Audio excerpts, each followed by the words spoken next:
Ora, boa noite. Mais de 900 casos de abuso a menores foram registados pelo INAC de outubro de 2024 a maio deste ano. Município dos Molevos conta desde hoje com a primeira sala de aulas de Braille. Infraestrutura visa reforçar ensino para pessoas com deficiência visual.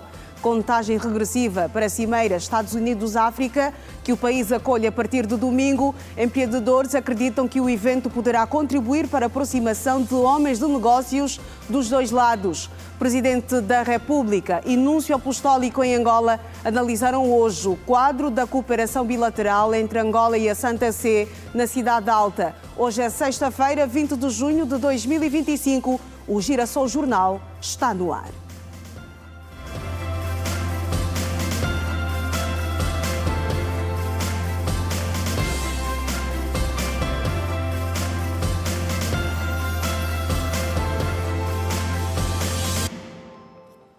Ora, boa noite. Angola e a Santa Sé analisaram hoje o quadro da cooperação bilateral. O assunto dominou a audiência que o Presidente da República, João Lourenço, concedeu ao Núncio Apostólico em Angola, Dom Crispim Dubiel, que foi ao Palácio da Cidade Alta acompanhado pelo Arcebispo de Luanda, Dom Filomeno do Nascimento Vieira Dias. No final da audiência não foram prestadas declarações à imprensa, mas ao que se sabe, as partes analisaram o nível da parceria entre Angola e o Estado do Vaticano.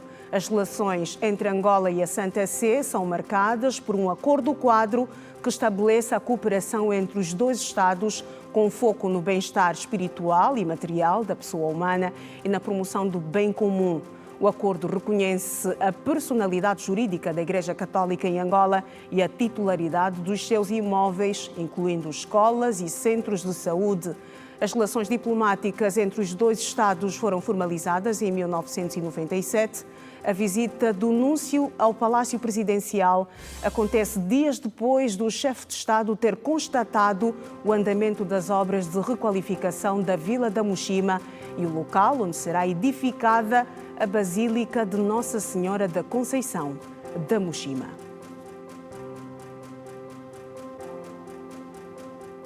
Empreendedores acreditam que a Cimeira Estados Unidos-África, que Luanda acolhe na próxima semana, poderá contribuir para a aproximação de homens de negócios dos dois lados. Homens de negócios ouvidos pela Girassol consideraram que o evento vai também permitir a promoção de oportunidades e a atração de novos investidores.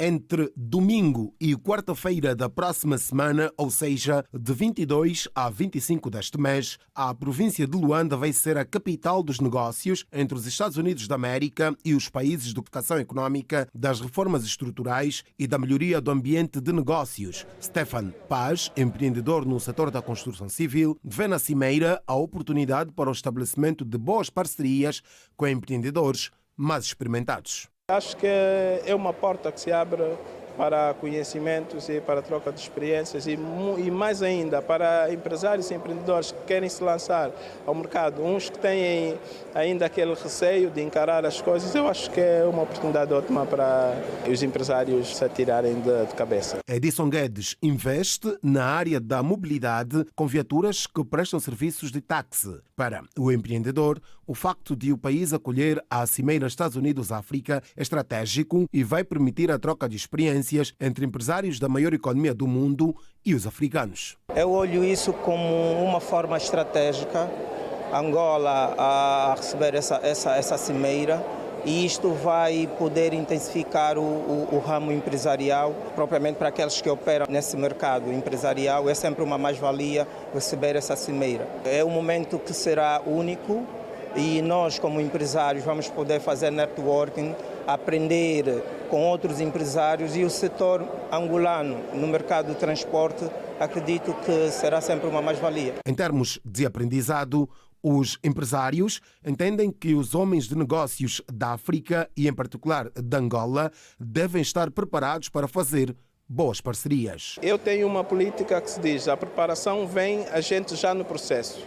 Eu não sou muito apologista da gente preparar tanta bagagem para depois, quando a gente estar no processo, não servir de nada ou até nos apoquentar um bocado.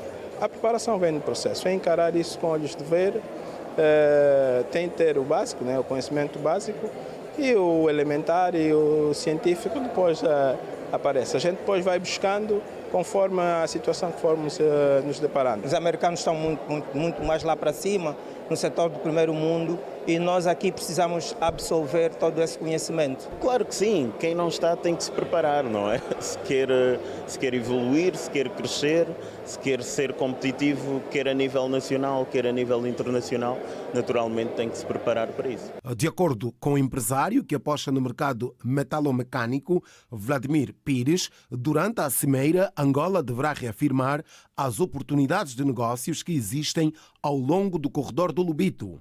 Naturalmente também é uma grande oportunidade para Angola. Temos a questão do corredor do Lobito, que o ex-presidente esteve cá recentemente, mostrou todo o interesse em impulsionar o negócio. Para além desse, há inúmeras oportunidades para o nosso mercado, que com os Estados Unidos naturalmente é bastante positivo para nós. A Cimeira de Negócios Estados Unidos-África é o principal evento do Conselho Corporativo de África. A 17ª edição vai decorrer de 22 a 25 deste mês aqui em Luanda. Espera-se que participem do evento mais de 3.000 delegados entre chefes de Estado e de Governo, investidores do setor privado, executivos corporativos e instituições financeiras internacionais provenientes dos Estados Unidos da América e dos países africanos. A relação comercial entre os Estados Unidos e Angola registrou um crescimento expressivo em 2024, impulsionada principalmente pelas exportações de petróleo. Dados oficiais mostram que em 2023 os Estados Unidos importaram de Angola bens no valor de cerca de 1.160 milhões de dólares, enquanto as exportações norte-americanas para o mercado angolano totalizaram perto de 599 milhões de dólares. No total, as trocas comerciais naquele ano atingiram os cerca de 1.759 milhões de dólares. Já em 2024, o comércio entre os dois países voltou a acelerar, com os Estados Unidos a importarem 1.910 milhões de dólares de Angola, sobretudo petróleo, o que representa um aumento de quase 65%. Angola comprou aos Estados Unidos da América mercadorias no valor de cerca de 682 milhões de dólares, ou seja, mais 14%, elevando o volume de trocas para perto de 2.592 milhões de dólares.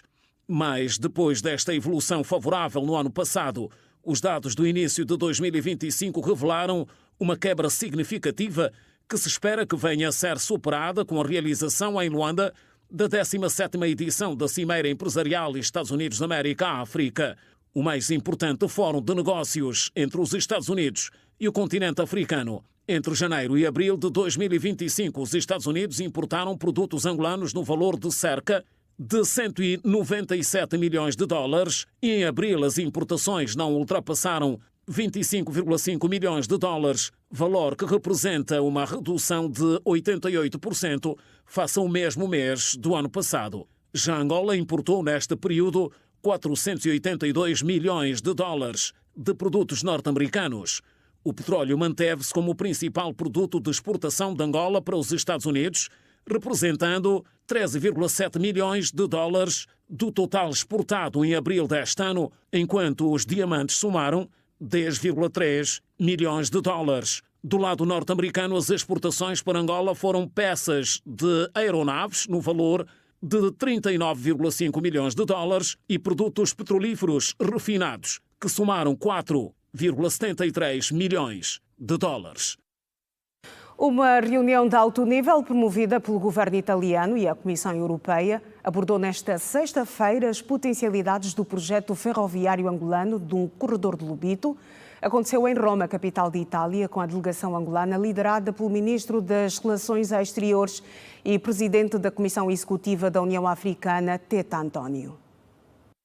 O Plano Mattei é uma homenagem a Enrico Mattei, fundador da Eni, empresa italiana do setor de energia, que nos anos 50 defendeu uma relação de cooperação com os países africanos que passava por ajudá-los a desenvolver os recursos naturais. O chefe da diplomacia angolana, Tete António, representa o presidente da República e líder da União Africana, João Lourenço, na referida reunião de alto nível consagrada ao desenvolvimento de investimentos no corredor de Lobito e no fortalecimento das parcerias com a África.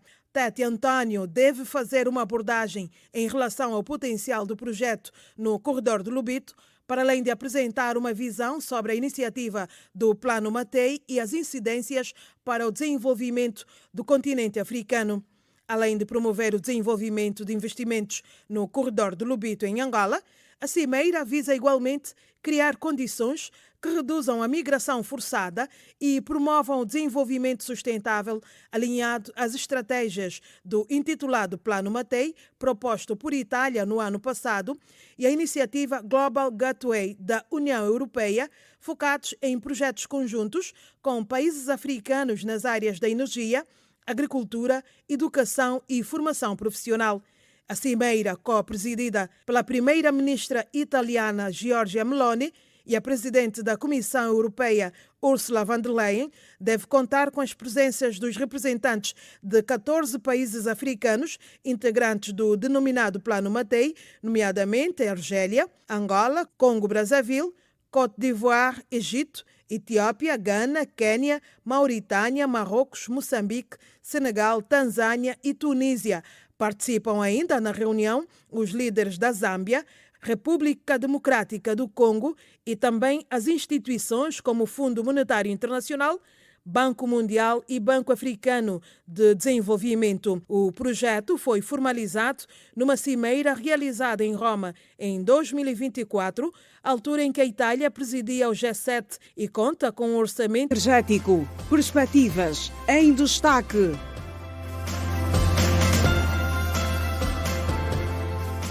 A Administração para Alimentação e Medicamentos dos Estados Unidos aprovou o primeiro medicamento injetável de prevenção do VIH de uma empresa biofarmacêutica. Denominado Yetsugo Lenacapavir, o medicamento destina-se a reduzir o risco de contração do VIH-Sida por via sexual em adultos e adolescentes com um peso mínimo de 35 quilos.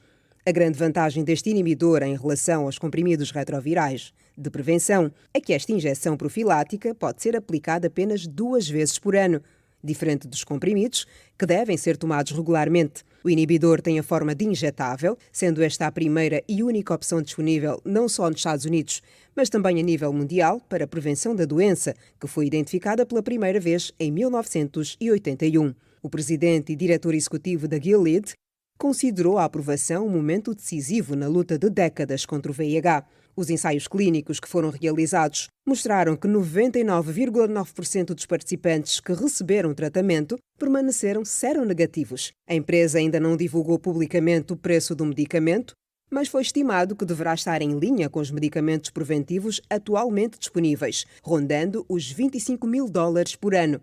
Como tratamento para pessoas que já vivem com o VIH, cujo custo anual é de cerca de $39.000.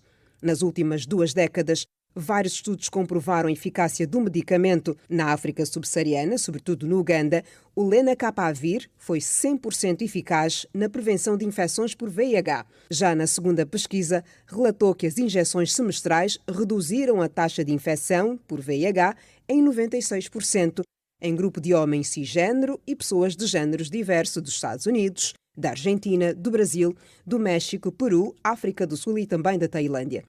O VIH é o vírus de imunodeficiência humana que causa SIDA.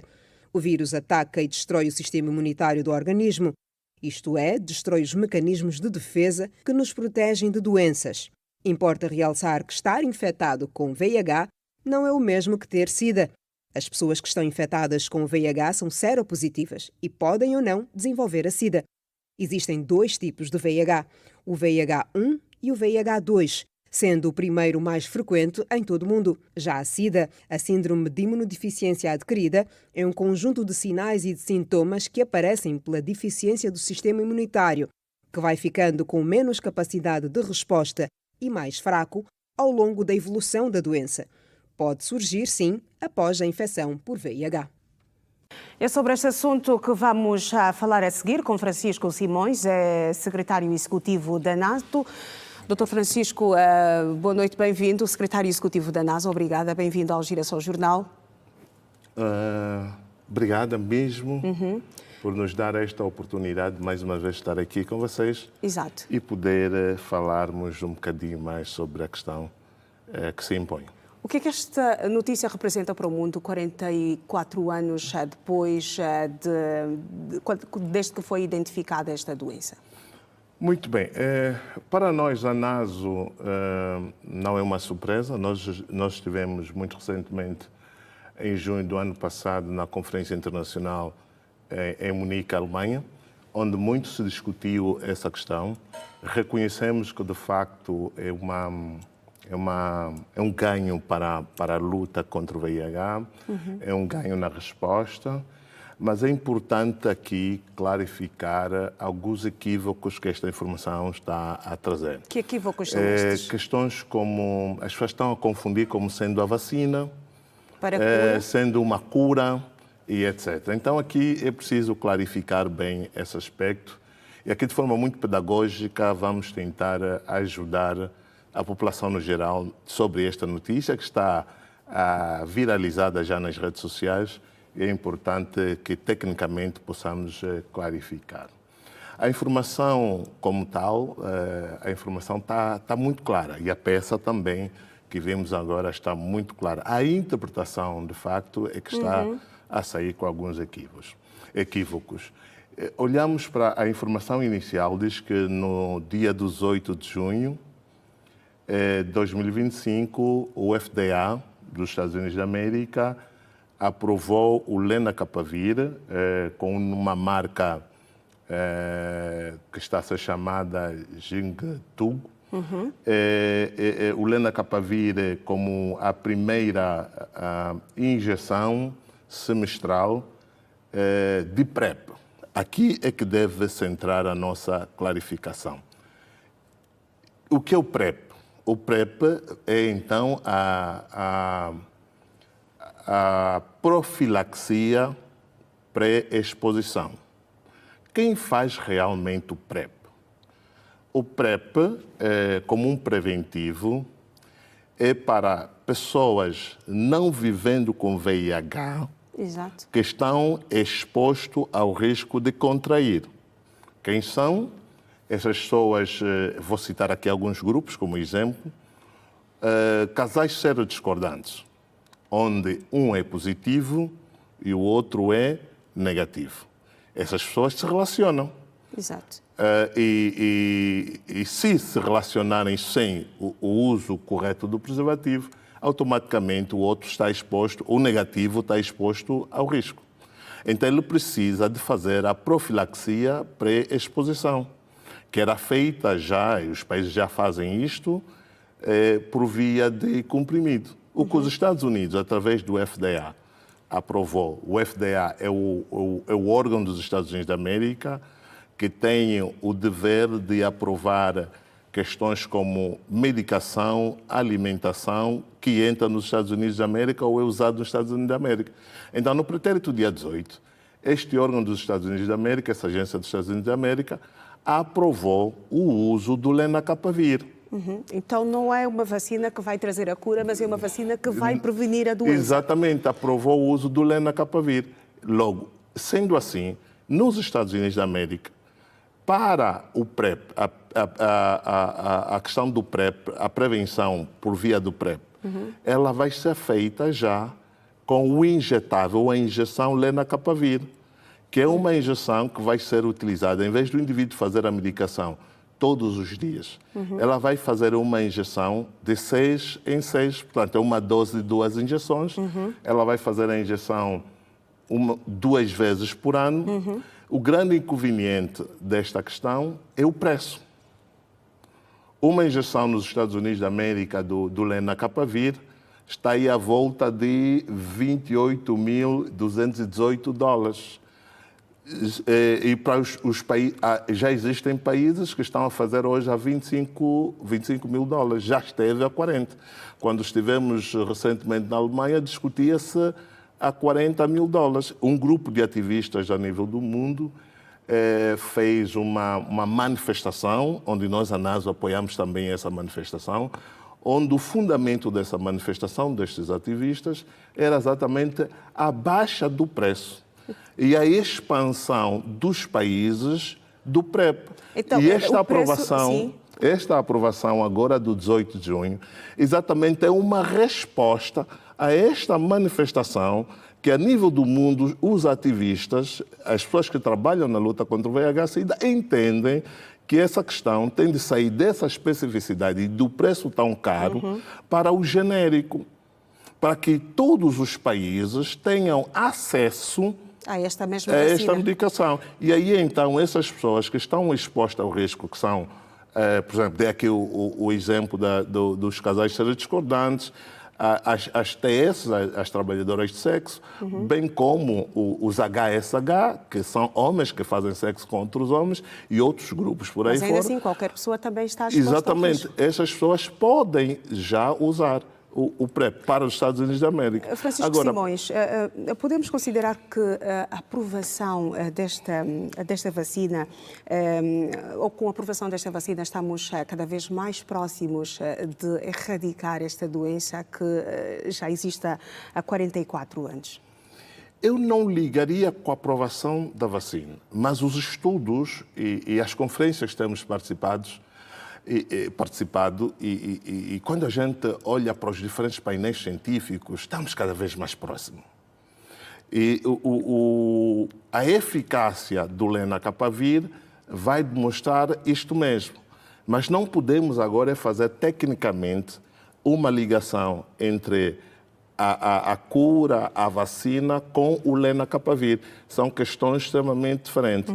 Ela é um preventivo, é um PrEP, e o PrEP é a profilaxia pré-exposição para pessoas não vivendo com VIH que estão expostas a este risco.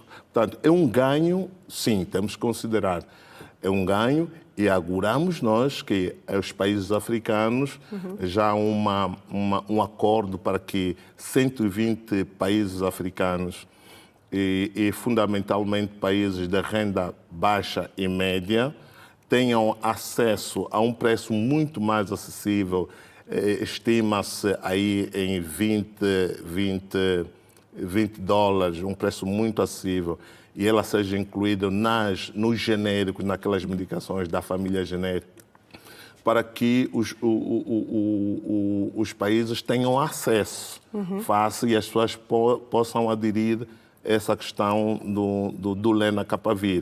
Francisco Simões, já para finalizar, como é que estamos atualmente quanto ao acesso aos medicamentos, os antirretrovirais aqui em Angola? Relativamente aos antirretrovirais, nós temos uma boa relação com o Instituto Nacional de Luta contra a SIDA e temos estado a advocar para que as pessoas vivendo com VIH tenham, na verdade, os antirretrovirais disponíveis a custo zero.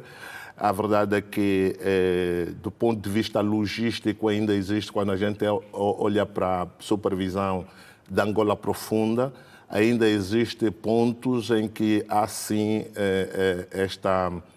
este recurso ou a terapia antirretroviral em escassez e continuamos a advocar para que as pessoas tenham acesso, que as pessoas tenham a disponibilidade na hora certa e no momento certo, que não haja ruptura desta medicação, mas as pessoas podem sim, as pessoas vivendo com VIH diagnosticado positivo, têm em Angola o tratamento antirretroviral a custo zero. Muito bem, Francisco Simões, secretário executivo da NASO, vou agradecer a sua presença nesta edição do Girassol Jornal. Boa noite e até a próxima. Muito boa noite, obrigado. E sempre que possível estamos disponíveis. Muito bem. Seguimos com outras da atualidade. Em despacho, o Ministério da Saúde determinou a suspensão do envio de doentes e acompanhantes para o tratamento em Portugal e, igualmente, o encerramento dentro de 6 meses deste serviço. De acordo com o despacho, o Estado fez investimentos para o tratamento diferenciado e alta complexidade no país, com parcerias estratégicas com instituições de referência mundial, reforçando a capacidade de diagnóstico e terapêutica para a reversão da junta. O documento, assinado pela Ministra da Saúde, sublinha ainda que está em curso a criação de condições administrativas e financeiras para o encerramento dos serviços de tratamento de saúde em Portugal num prazo de 6 meses. O despacho adianta que todas as situações médicas que ainda requeiram tratamento adicional após criteriosa avaliação poderão ser atendidas no setor de saúde na África do Sul. Em 2021, o governo angolano havia anunciado o encerramento da Junta de Saúde em Portugal após uma auditoria onde se concluiu que houve vários abusos no uso deste mecanismo. Segundo a ministra da Saúde, a Junta Nacional de Saúde começou a funcionar logo após a independência, altura em que a assistência era difícil e Angola iniciou a cooperação com Portugal e outros países. Desde essa altura, acrescentou, foram atendidos em junta 9.360 pacientes e 5.250 acompanhantes. Um investimento incalculável com uma média anual de gastos acima de 6 milhões de euros. E as autoridades na província de Benguela confirmaram o registro de 13 casos de poliomielite. A informação foi avançada nesta quinta-feira pelo delegado da Organização Mundial da Saúde para a Erradicação da Polio, a saída de um encontro que manteve com responsáveis comunitários, tendo em vista a realização de uma campanha de vacinação contra a doença. Benguela tem em vista a vacinação contra a poliomielite em mais de 500 mil crianças dos 0 aos 5 anos. A saída do encontro com os agentes comunitários, o coordenador de Iniciativa Global para a Erradicação da Polio, da OMS, fala do contexto atual da província sobre os casos de poliomielite. Neste momento, o Benguela tem 13 vírus confirmados de polio deste ano. E também 2 mais vírus a nível outras províncias, mas neste momento o Benguela, o vírus está ativamente circular em 4 municípios da província, são o município de Benguela, Cubal, Baía Farta e Bocoio. Então, por essa preocupação, estamos a trabalhar para rapidamente responder e interromper a transmissão. Em resposta, a organização, em coordenação com a Delegação da Saúde em Benguela, tem preparada 2 rondas de campanha de vacinação contra a doença. Está planificado 2 rondas de campanha de vacinação contra a polio, em 2 rondas. E a primeira ronda vai sair no dia 27 até 29 de junho, segunda ronda 25 até 27 de julho. Então, queremos a colaboração de todo, a partir de a nível alto, autoridades alto nível, até comunidades. Precisamos da participação de todo nesta campanha de casa a casa para melhor desempenho. A resistência por parte dos encarregados de educação que proíbem os filhos de tomar a vacina continua a ser preocupação das autoridades. Às vezes é a falta de informação dos pais em relação ao que vai ocorrer, não é? Então, por isso é que nós temos que comunicar os responsáveis de creches para comunicarem os encarregados de educação dessas crianças que estão nas creches, que no final de semana, dia 27, 28 e 29, ocorrerá então a campanha para crianças menores de 5 anos e que os pais devem ceder. O nosso objetivo é não deixar nenhuma criança de fora, porque nós queremos interromper a circulação do vírus a nível da província de Benguela e não só, a nível do país. E sobre este assunto vamos à conversa agora com o Dr. Domingos Cristóvão, é mestre em saúde pública. Dr. Domingos, muito boa noite, bem-vindo ao Girassol Jornal. Boa noite, querida. Boa noite a todos que nos assistem lá em casa. Muito bem, 13 novos casos de poliomielite na província de Benguela. O surgimento de novos casos é um sinal de que estamos ainda distante, o país ainda está distante da erradicação desta doença. Portanto, é preciso entender que a poliomielite é um vírus que existe de 2 formas. Há o vírus selvagem e o vírus vacinal. Portanto, naquelas localidades onde as crianças não estão completamente cobertas da vacina, elas podem ser atacadas pelo vírus selvagem. E este vírus que se encontra na natureza, ela é essencialmente ativo, sobretudo no período em que há baixas temperaturas. Portanto, aquelas crianças que não foram vacinadas podem contrair o vírus. O caso que acontece nesse momento em Benguela, as crianças que não tiveram o calendário vacinal completo ou aquelas que não foram vacinadas contraíram o vírus da poliomielite. Agora, que é importante dizer que a poliomielite é uma doença muito degradante, portanto, ela paralisa os membros, ou superiores ou inferiores, dependendo da imunidade da criança, e deixa sequelas muito, portanto, drásticas, são sequelas permanentes. É nesse âmbito que todas aquelas que têm crianças menores de 5 anos precisam, mesmo aquelas que já foram vacinadas, precisam ser revacinadas. Exato. Para que haja um aumento portanto, da cobertura vacinal da poliomielite num número superior a 95% de todas as crianças, para que as outras possam ter, então, uma cobertura geral comunitária. Agora, doutor, se está na natureza, como disse há instantes, esta doença nunca vai ser erradicada. Exatamente, mas se nós tivermos todas as crianças vacinadas, a polio selvagem nunca vai contrair a doença, porque a criança, porque se a criança tiver uma imunidade, mesmo que o vírus selvagem lhe possa contactar, ela terá a possibilidade de expulsar esse vírus e não vai ficar doente. Portanto, em todos os países do mundo existe esse vírus e ela encontra-se de forma atenuada. Só que se a criança não tiver a imunidade, pode ser atacada pelos vírus selvagens e contrair a doença. O surgimento de novos casos, doutor? O surgimento de novos casos significa que há uma fraca cobertura nessas crianças.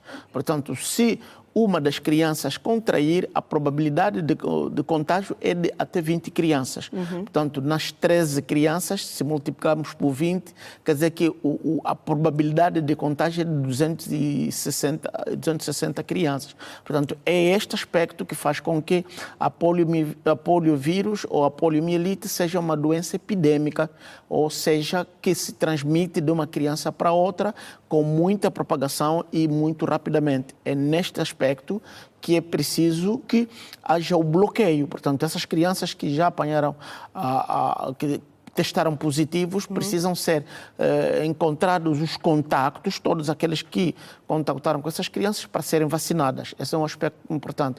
Agora, o ideal será, portanto, bloquear toda a província. O que quer dizer que precisamos realizar mais campanhas de vacinação contra a poliomielite. Exatamente. Isso. Se a logística for suficiente, precisamos, nesse caso, bloquear não só Benguela, mas como até as províncias limítrofes. Portanto, estamos a falar do Kwanza Sul, estamos a falar da Huila, estamos a falar para impedir que haja propagação de poliovírus nessas zonas limítrofes, porque a poliovírus, como eu disse, basta uma criança, a probabilidade de contaminar é de 20 crianças. Portanto, se são 13, multiplicado por 20, dá-nos mais uma média de 260 crianças em risco.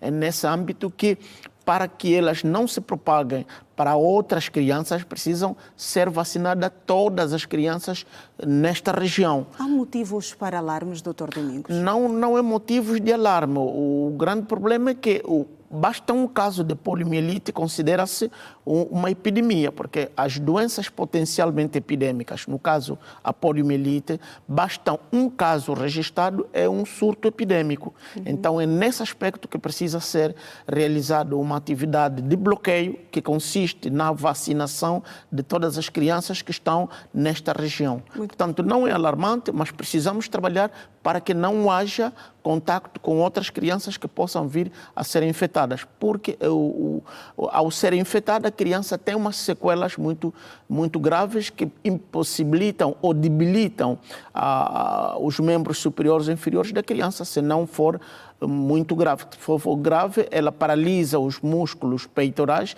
e pode paralisar também a respiração da criança, que pode levar a criança à morte.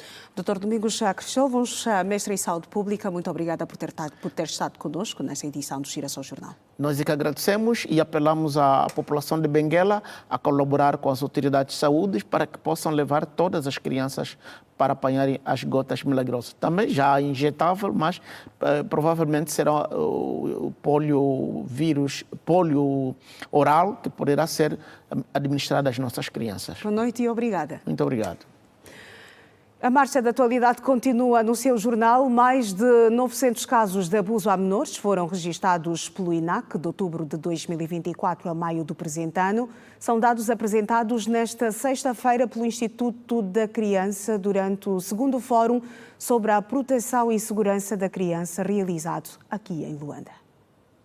A violência sexual contra crianças é uma triste e preocupante realidade em Angola, com indicadores que demonstram um cenário preocupante. O Instituto Nacional da Criança registrou de outubro de 2024 a maio de 2025 um total de 916 casos, com média mensal de 109 casos em todo o país. Os dados foram apresentados nesta sexta-feira pelo diretor-geral do INAC, Paulo Calesse, durante o segundo Fórum sobre Proteção e Segurança da Criança. Os dados do Instituto Nacional da Criança apontam que de outubro de 2004 a maio de 2025 foram abusadas, confirmados, 916 crianças de ambos os sexos. Outubro a dezembro foram 369.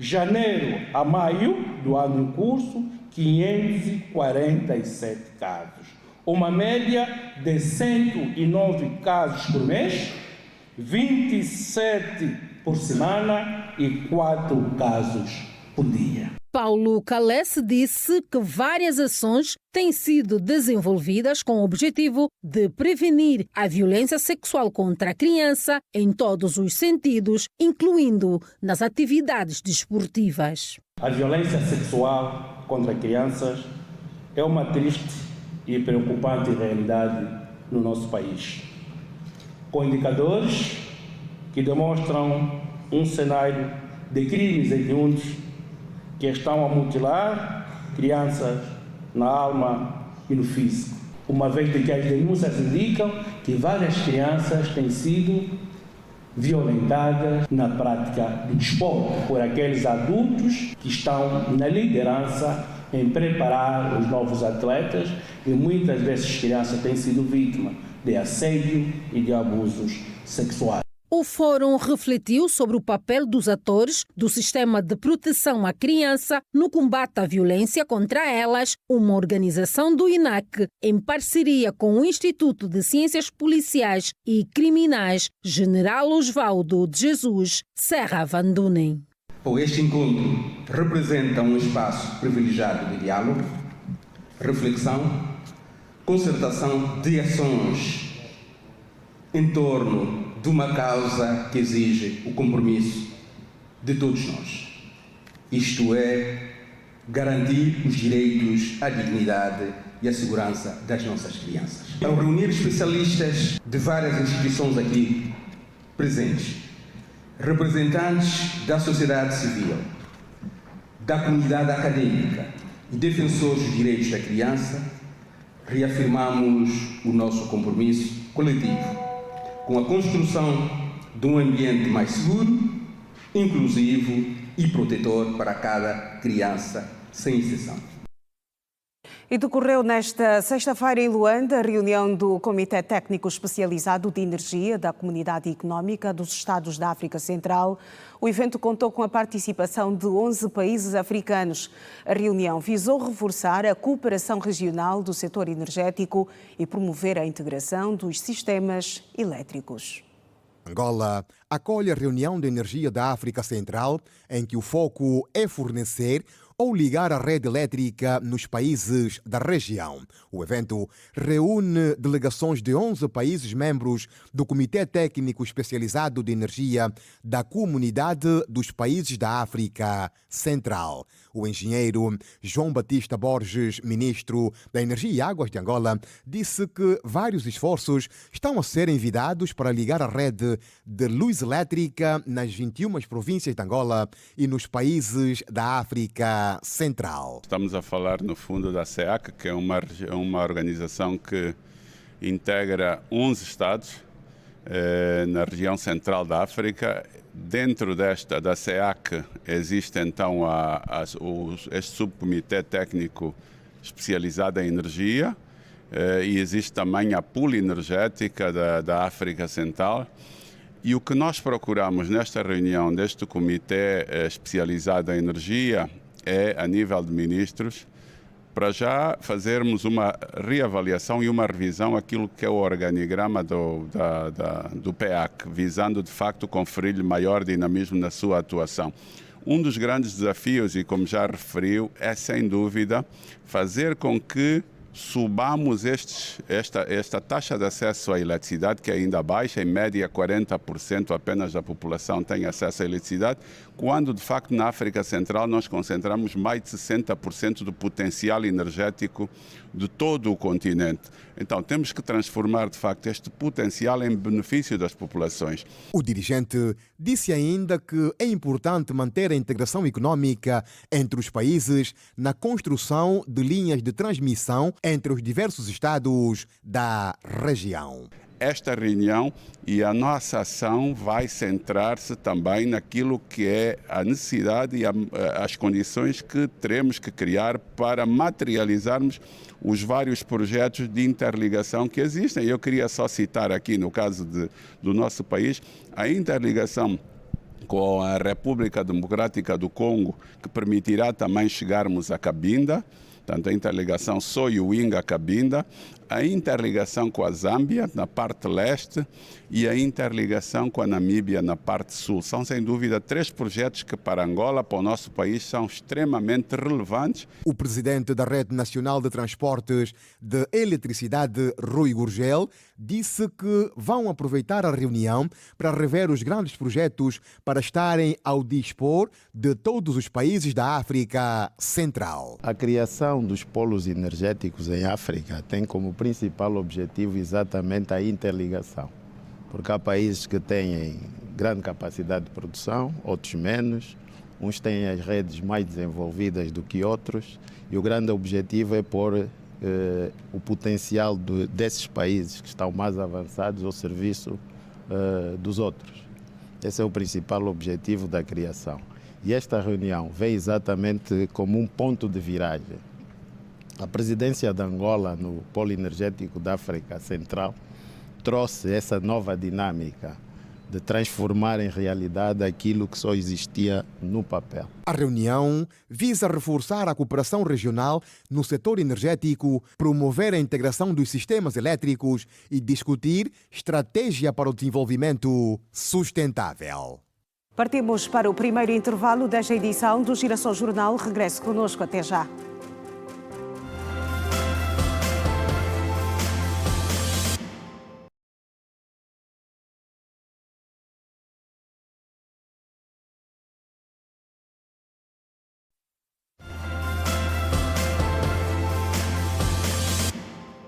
Bem-vindo de volta às notícias. Os restos mortais do antigo presidente da Zâmbia, Edgar Lungu, serão sepultados.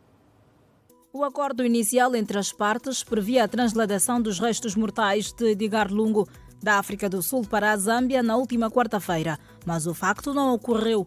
A família do antigo estadista zambiano, entre 2015 e 2021, cita divergências sobre os preparativos do funeral. A família exigia que o atual presidente, Hakainde Hichilema, ficasse longe dos restos mortais do antigo presidente, a pedido de Edgar Lungu. O representante legal da família disse que o enterro privado na África do Sul honra os desejos dos parentes do falecido presidente e agradeceu ao governo sul-africano por respeitar a decisão da família de Lungu. Em decorrência da decisão da família, o presidente zambiano Hakainde Hichilema colocou fim ao período de luto, cujo prazo havia sido estendido para até o dia 23 deste mês. O Irão afirmou nesta sexta-feira que não irá negociar o futuro do seu programa nuclear enquanto Israel continuar a atacar, a Europa a tentar persuadir Teherã a voltar às negociações e os Estados Unidos continuarem a considerar se devem se envolver ou não no conflito. Faz hoje uma semana desde que Israel atacou o Irão, dando início a uma guerra, cujas autoridades israelitas prevêem que seja longa. Neste período, Israel afirmou que atingiu dezenas de alvos militares durante a noite, incluindo locais de produção de mísseis, um órgão de pesquisa que disse estar envolvido no desenvolvimento de armas nucleares em Teherã e instalações militares no oeste e centro do Irão. O governo do Irão, por sua vez, que tem estado a retalhar os ataques israelitas, descreveu hoje a ofensiva militar de Israel como uma traição ao processo diplomático com os Estados Unidos. Ainda hoje, o Irão acusou Israel de assassinato deliberado e violação do direito internacional, depois de um ataque israelita ter vitimado mortalmente 3 paramédicos numa ambulância em Teherã. A morte dos paramédicos sucedeu ao ataque das forças iranianas a um hospital em território israelita nesta quinta-feira. Estima-se que mais de 200 pessoas tenham morrido, contabilizando os dois lados, desde o início do conflito, e outras mais de 2.000 tenham ficado feridas. As Nações Unidas criticaram hoje, no Dia Mundial dos Refugiados, os cortes destinados à ajuda humanitária, que colocam em risco 122 milhões de pessoas no mundo. O Acnur lamentou a incapacidade que se registra na solução dos conflitos e que provocou um aumento sem precedentes do número de refugiados de guerra em todo o mundo. São atualmente 122 milhões. O órgão da ONU fez menção aos conflitos no Sudão, Ucrânia, República Democrática do Congo e Gaza. O Alto Comissariado afirmou que os cortes de financiamento estão a sufocar a assistência, ameaçando a vida de milhões de pessoas que precisam desesperadamente de ajuda e, por isso mesmo, apelou à solidariedade internacional para com os refugiados. 46 anos do MINIT. Celebrações em destaque.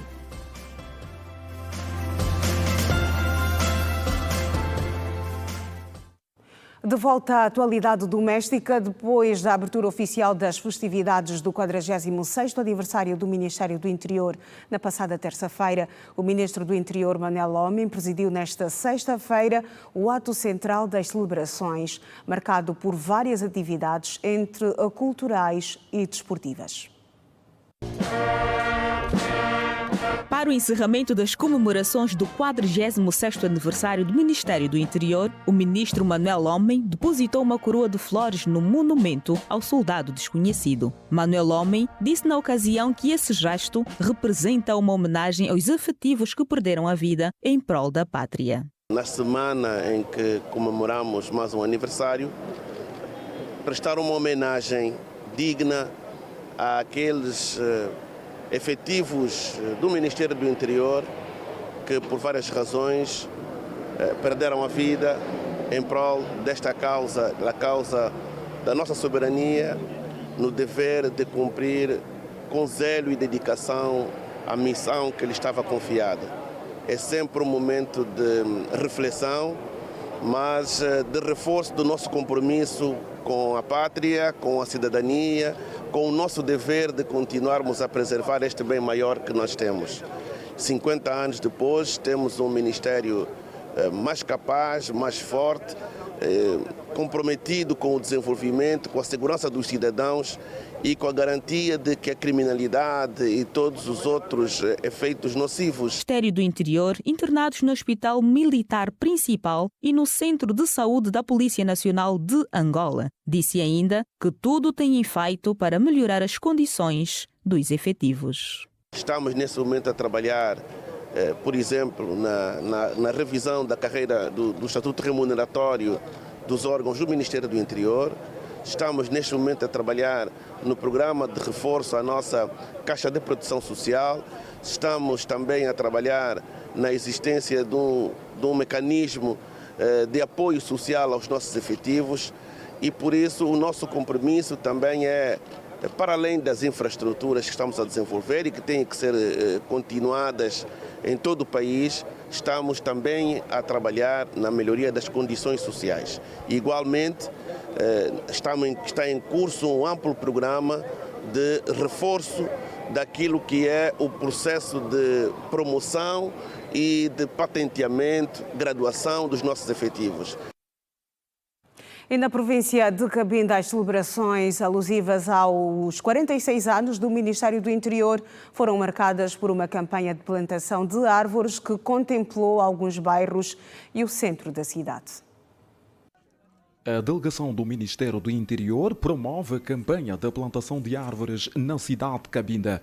O evento está enquadrado nos festejos de mais um aniversário do Ministério. O objetivo da campanha visa melhorar a qualidade do ar que as populações respiram ao nível da cidade de Cabinda.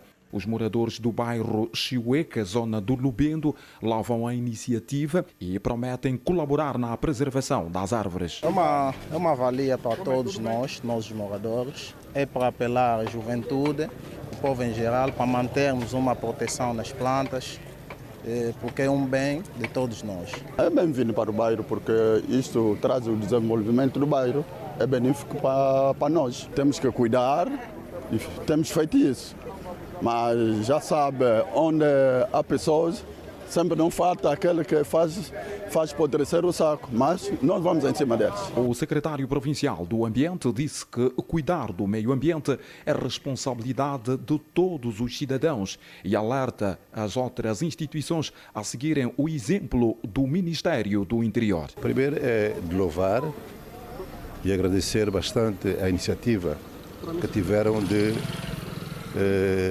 fazer alguma coisa para o nosso ambiente.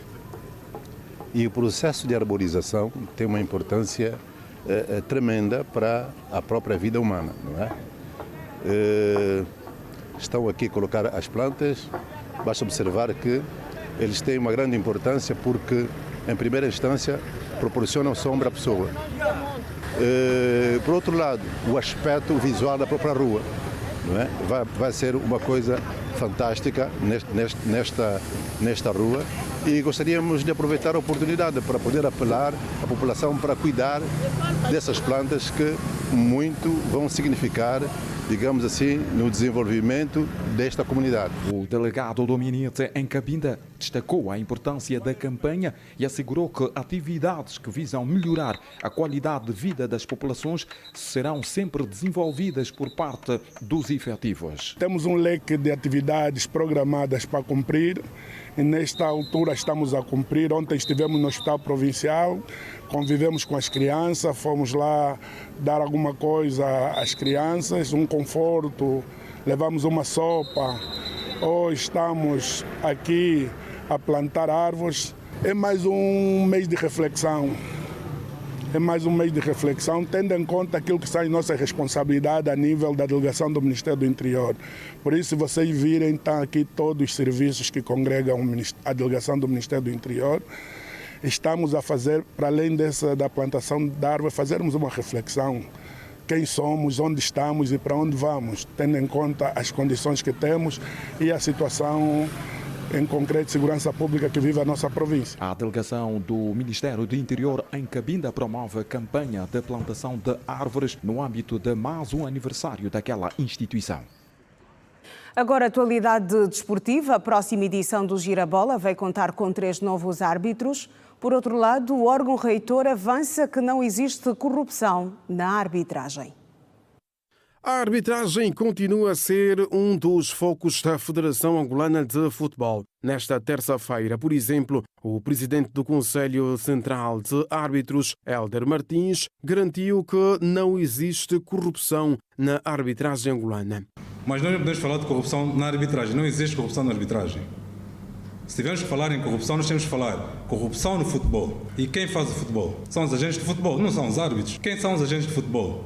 São os dirigentes, são os jogadores, são os árbitros, são até terminar. Então vamos começar a mudar o paradigma e os nomes. Se falarmos em corrupção, temos que dizer, existe corrupção no futebol. E se quisermos combater, vamos combater todos. Se nós estamos a punir os árbitros, vamos começar a punir agora os dirigentes também. Aliás, isto não é um desejo meu, é um desejo da direção da Federação.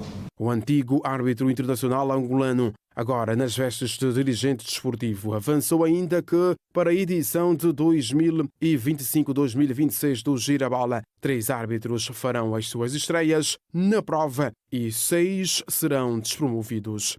Para o próximo Girabola, tanto o próximo Girabola FAF-ANCAF, naquilo que é a nossa perspectiva, estamos a concluir agora as classificações dos árbitros assistentes e comissários, para então selecionarmos já agora quem deverão ser os próximos candidatos e os próximos árbitros que vão participar no Girabola da época 2025-2026. Para isto, vamos proceder à despromoção de 6 árbitros da primeira divisão e vamos proceder à promoção de 3 árbitros da segunda divisão, que estivemos a acompanhar no campeonato da 2ª Divisão, que nos deram boas garantias para o futuro. É lógico que é o que nós chamamos de diamante bruto, mas que bem acompanhados acreditamos que têm muito potencial para substituírem alguns que nós vimos que, pronto, de alguma forma também durante o campeonato a prestação não foi muito boa. E como tudo, tal e qual as equipas participam e pontuam para saírem primeiro, segundo, terceiro e por aí fora, acho que não conseguem então chegar a esta pontuação, são despromovidas para as competições de baixo e nós vamos proceder da mesma forma.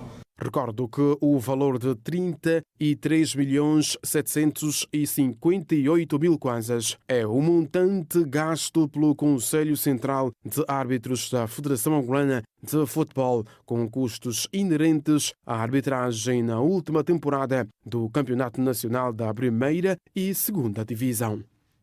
O Atlético de Madrid conseguiu a primeira vitória no Mundial de Clubes ao derrotar o Seattle Sounders por 3-1, enquanto o Botafogo do angolano Bastos Kisanga protagonizou a surpresa na competição ao derrotar o PSG por 1-0 sem resposta. O Indiana Pacers força negra na NBA após derrotar o Oklahoma City Thunder por 108-91 na 6ª partida da final da Liga Norte-Americana de Basquete. Seguimos para mais um curto intervalo no Girassol Jornal. Volte connosco. Até já.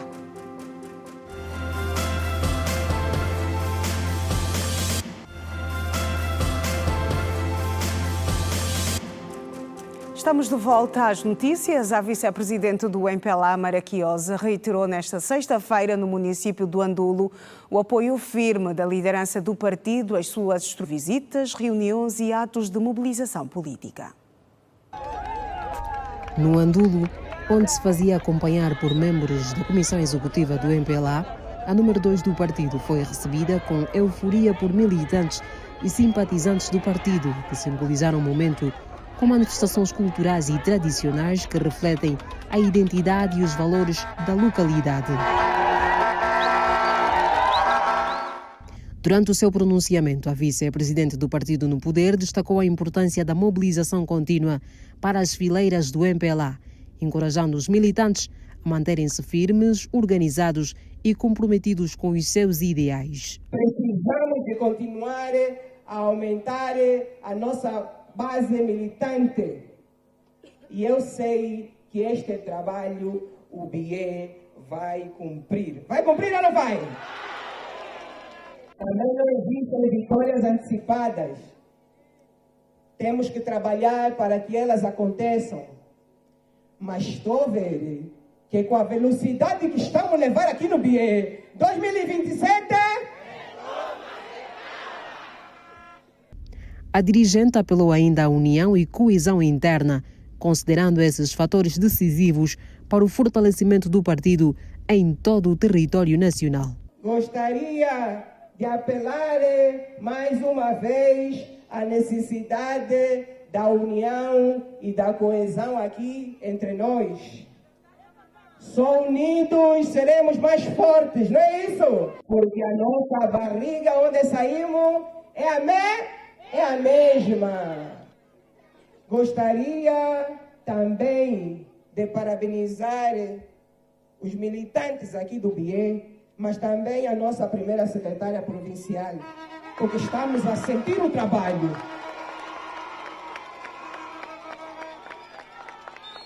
Estamos embora sentir o trabalho no BIE. O MPLA no BIE está organizado, está determinado. No plano social e econômico, Maraquiosa dirigiu-se à população com um apelo ao aumento da produção agrícola como passo essencial para alcançar a autossuficiência alimentar e melhorar as condições de vida das comunidades. Gostaria de felicitar também o BIE pelos altos níveis de produção agrícola que estamos a verificar aqui na província. O BIE está a produzir ou não está? Está a produzir ou não está? Está a produzir. Há muita produção agrícola aqui no BIE. Significa que das nossas mãos nós estamos a conseguir produzir a nossa própria comida. A nossa própria comida. A jornada no Andulo culminou com uma reunião com os primeiros secretários dos comitês de ação do partido e com os membros do comitê executivo, onde foram analisadas questões organizativas, desafios locais e estratégias de reforço das bases do partido. E na província do Bié, a acompanhar a jornada da vice-presidente do MPLA está a jornalista Fernanda Gonga, em direto para o Girassol Jornal. Fernanda, boa noite. O que é que nos podes avançar sobre a missão de Maraquiosa aí na província do Bié? Saudações a todos em estúdio e também a todos os telespectadores da TV Girassol. A jornada da vice-presidente dos 3 que foram reservados aqui na província do Bié está a culminar com visitas a vários líderes religiosos de diferentes denominações religiosas, como conseguimos observar aqui nas imagens. A vice-presidente visitou aqui o secretariado da IECA, uma instituição que existe desde 1985 e que se dedica mesmo ao serviço religioso e não só, como também ao trabalho relacionado à moralização da sociedade. Vamos agora aproveitar e conversar com o líder daqui do secretariado. Muito boa noite.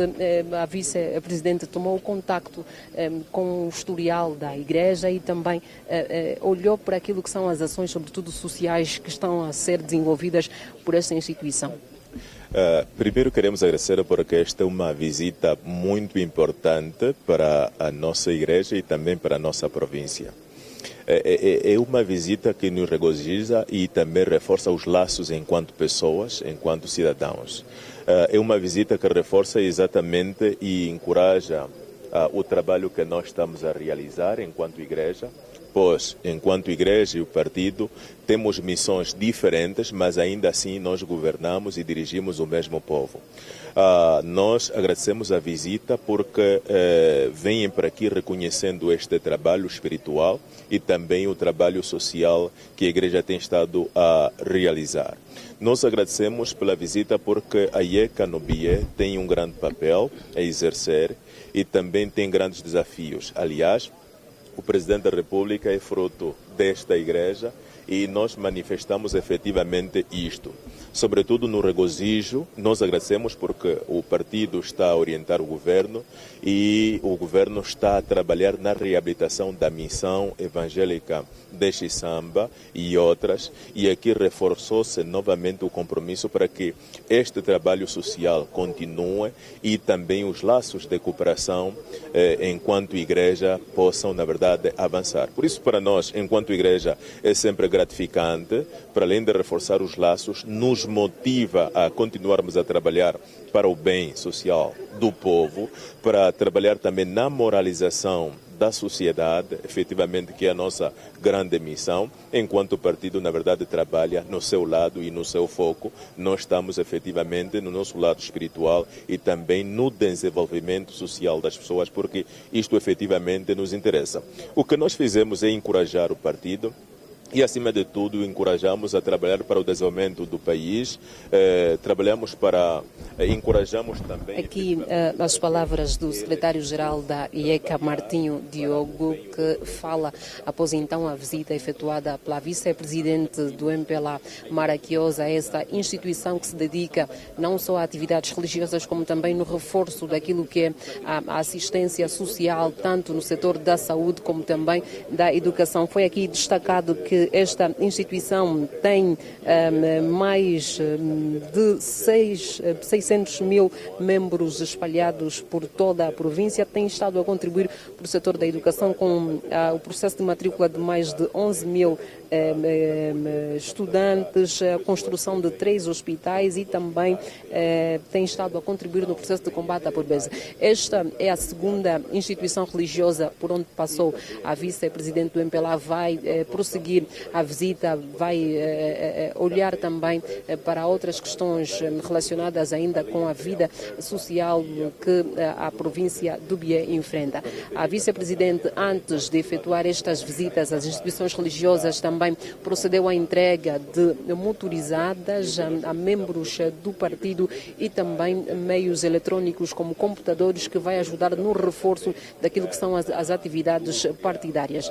Este é o essencial de informação que nós podemos avançar. Vamos continuar a acompanhar este itinerário que vai culminar então com a visita a outra instituição religiosa, por sinal a instituição que se dedica também ao reforço daquilo que é a cooperação entre o Estado e a Igreja. Nós vamos continuar, como já dissemos, a acompanhar todo este itinerário da vice-presidente. Boa noite.